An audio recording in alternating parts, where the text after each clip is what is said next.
Assalamualaikum warahmatullahi wabarakatuh. Hai teman-teman semua, perkenalkan nama saya Dahniatul Putri Aulia dari jurusan Pendidikan Bahasa Arab dari kelas 4D di Universitas UIN Sultan Syarif Kasim Riau. Video ini saya buat dalam rangka mengikuti ujian tengah semester pada mata kuliah bimbingan dan konseling yang diampu oleh Ibu Suci Habibah MPD. Baiklah, di sini saya akan membahas mengenai urgensi dan kedudukan bimbingan dan konseling dalam pendidikan. Dimulai dari materi yang pertama, urgensi bimbingan dan konseling. Dalam urgensi ini, dasar pemikiran penyelenggaraan bimbingan dan konseling di sekolah atau madrasah bukan semata-mata terletak pada ada atau tidak adanya landasan hukum perundang-undangan atau ketentuan dari atas, namun lebih penting adalah menyangkut upaya memfasilitasi peserta didik yang selanjutnya disebut dengan konseli agar mampu mengembangkan potensi dirinya atau mencapai tugas-tugas perkembangannya. Untuk mencapai kematangan tersebut, konseli memerlukan bimbingan karena mereka masih kurang memiliki pemahaman atau wawasan tentang diri dan lingkungannya. Di samping itu, terdapat suatu keniscayaan bahwa proses perkembangan konseli tidak selalu berlangsung secara mulus atau bebas dari masalah. Dengan kata lain, proses perkembangan itu tidak selalu berjalan dalam alur linear, lurus, atau searah dengan potensi harapan dan nilai-nilai yang dianut. Selanjutnya, kita akan membahas mengenai fungsi dan tujuan bimbingan dan konseling. Untuk mencapai tujuan, mereka harus mendapatkan kesempatan. Yang pertama yaitu mengenal dan memahami potensi, kekuatan, dan tugas perkembangannya. Yang kedua, mengenal dan memahami potensi atau peluang yang ada di lingkungannya. Yang ketiga, mengenal dan menentukan tujuan hidupnya. Yang keempat, memahami dan mengatasi permasalahan pribadi. Yang kelima, menggunakan kemampuan untuk kepentingan pribadi, lembaga, dan masyarakat. Yang keenam, menyesuaikan diri dengan lingkungan. Dan yang ketujuh, mengembangkan segala potensi dan kekuatan secara tepat dan teratur secara optimal. Selanjutnya, fungsi bimbingan konseling ialah terdapat sekitar 5 fungsi. 5 fungsi bimbingan dan konseling. Yang pertama ialah perbaikan atau penyembuhan. Merupakan fungsi bimbingan yang kuratif, yaitu yang berkaitan erat dengan fungsi bimbingan dan konseling, yang akan menghasilkan terpecahnya atau teratasinya berbagai permasalahan siswa, baik aspek pribadi, sosial, belajar, maupun karir. Teknik yang digunakan adalah konseling dan remedial teaching. Yang kedua, fungsi pemeliharaan dan pengembangan. Dalam memelihara dan mengembangkan pribadinya secara mantap, terarah, dan berkelanjutan, konselor senantiasa berupaya menciptakan lingkungan belajar yang kondusif, serta memfasilitasi perkembangan siswa. Dengan demikian, siswa dapat memelihara dan mengembangkan berbagai potensi dan kondisi yang positif dalam rangka perkembangan dirinya secara mantap dan berkelanjutan. Yang ketiga, fungsi bimbingan dan konseling ialah fungsi penyaluran atau distributif, yaitu fungsi bimbingan memberi bantuan kepada siswa dalam memilih kemungkinan kesempatan yang ada dalam lingkungan sekolah. Misalnya, kegiatan ekstrakurikuler jurusan, program studi, dan memantapkan penguasaan karir atau jabatan sesuai dengan minat, bakat, keahlian, dan ciri-ciri kepribadian lainnya. Yang keempat, fungsi adaptasi atau adaptif, yaitu fungsi bimbingan sebagai pemberi bantuan para pelaksana pendidikan, khususnya konselor, guru, atau dosen untuk mengadaptasikan program pendidikan terhadap latar belakang pendidikan, minat, bakat, kebutuhan, serta kemampuan siswa, dan memperhatikan dinamika kelompok. Dan yang kelima, fungsi penyesuaian atau adjuktif.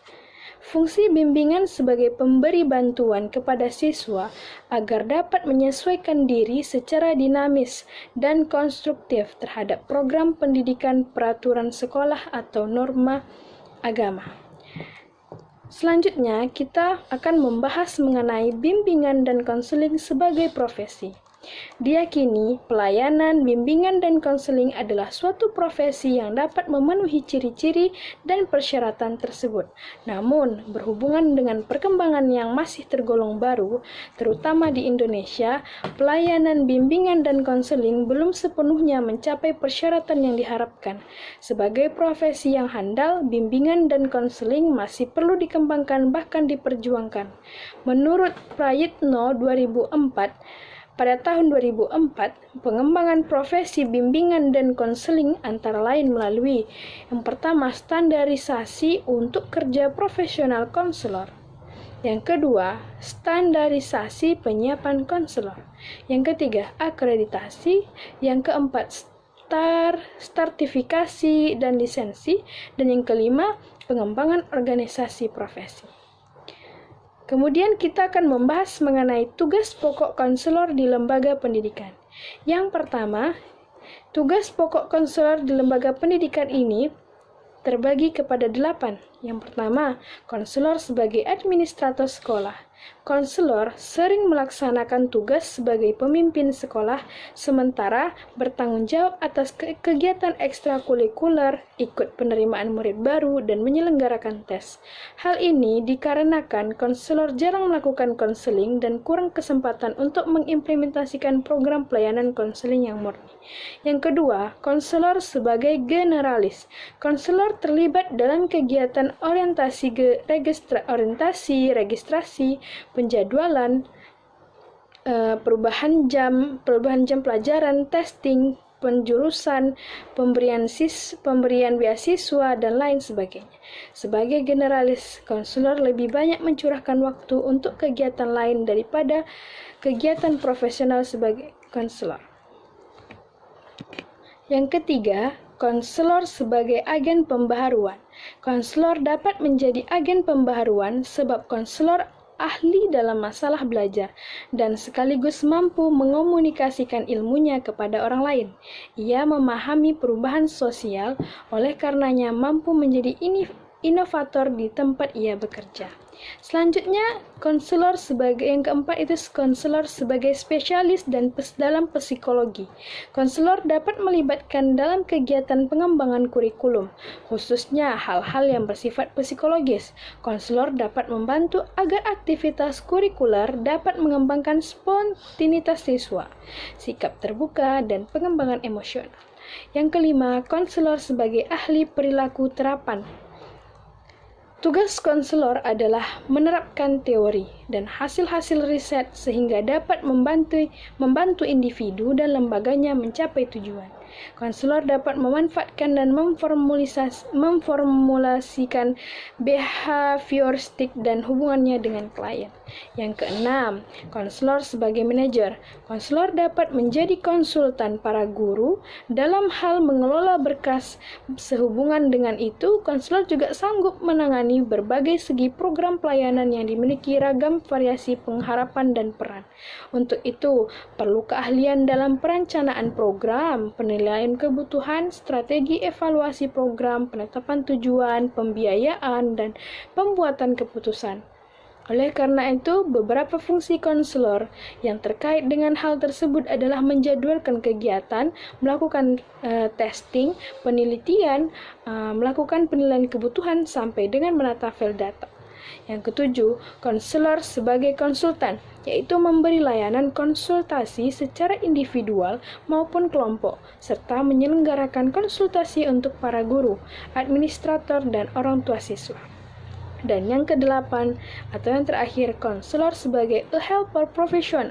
Konselor yang bertugas di sekolah, tugas utamanya adalah membantu perkembangan siswa secara optimal dengan cara membantu siswa memahami dirinya sendiri dan lingkungannya, serta meningkatkan kemampuan siswa membuat keputusan. Baiklah, kesimpulan yang dapat kita ambil dalam materi urgensi dan kedudukan bimbingan dan konseling dalam pendidikan ialah Penyelenggaraan bimbingan dan konseling di sekolah atau madrasah adalah menyangkut upaya memfasilitasi peserta didik yang selanjutnya disebut dengan konseli agar mampu mengembangkan potensi dirinya atau mencapai tugas-tugas perkembangan menyangkut aspek fisik, emosi, intelektual, sosial, dan moral spiritual. Baiklah, terima kasih sudah menonton video ini. Semoga video ini bisa bermanfaat bagi teman-teman semua. Jangan lupa videonya di like, di subscribe, dan komen. Terima kasih. Wassalamualaikum warahmatullahi wabarakatuh.